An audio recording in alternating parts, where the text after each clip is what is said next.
आप सभी को जय मसीह की। मेरे भाइयों और बहनों, आज का वचन है मत्ती रचित सुसमाचार 13 अध्याय उसका 24 वचन से लेकर 30 वचन तक। आइए आज के वचन को हम पढ़ते हैं। यीशु ने उन्हें एक और दृष्टांत दिया। स्वर्ग का राज उस मनुष्य के समान है जिसने अपने खेत में अच्छा बीज बोया, पर जब लोग सो रहे थे तो उसका शत्रु आकर गेहूं के बीच जंगली बीज बोकर चला गया। जब अंकुर निकले और बालें लगी तो जंगली दाने के पौधे भी दिखाई दिए। इस पर गृहस्थ के दासों ने आकर उससे कहा, हे स्वामी, क्या तूने अपने खेत में अच्छा बीज न बोया था? फिर जंगली दाने के पौधे उसमें कहां से आए? उसने उनसे कहा, यह किसी शत्रु का काम है। दासों ने उससे कहा, क्या तेरी इच्छा है कि हम जाकर उनको बटोर लें?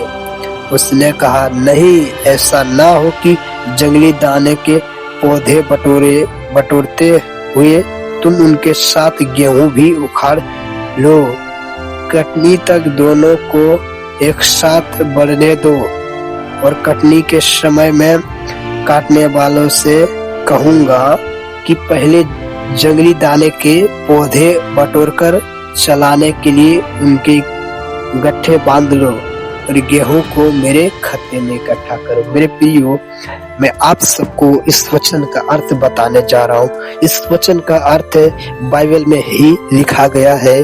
कहाँ पर लिखा गया है, आइए हम उसका रेफरेंस आपको बताते हैं। मेरे प्रियो, लिखा है मत्ती रचित सुसमाचार 13 अध्याय उसका 36 वचन से लेकर 43 वचन तक लिखा है। मेरे प्रियो, आइए इस वचन का अर्थ को हम जानते हैं। तब वह भीड़ को छोड़कर घर में आया और उसके चेलों ने उसके पास आकर कहा, खेत के जंगली दाने का दृष्टांत हमें समझा दे। उसने उनको उत्तर दिया, अच्छे बीज का बोने वाला मनुष्य का पुत्र है। खेत संसार है। अच्छा बीज राज्य की संतान और जंगली बीज दुष्ट की संतान है। जिस शत्रु ने उनको बोया वह शैतान है। कटनी जगत का अंत है और काटने वाला स्वर्गदूत है। अतः जैसे जंगली दाने बटोरे जाते और जलाए जाते हैं, वैसा ही जगत के अंत में होगा। मनुष्य का पुत्र अपने स्वर्गदूतों को भेजेगा और वे उसके राज्य में से सब ठोकर के कारणों को और कुकर्म करने वालों को इकट्ठा करेंगे और उन्हें आग के कुंड में डालेंगे, जहां रोना और दांत पीसना होगा। उस समय धर्मी अपने पिता के राज्य में सूर्य के समान चमकेंगे। जिसके कान हो वह सुन ले।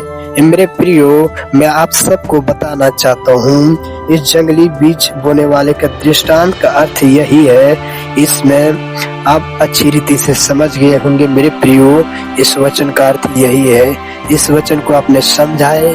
परमेश्वर आप सबको बहुत सारा आशीष दे। आमीन। आप सबको जय मसीह।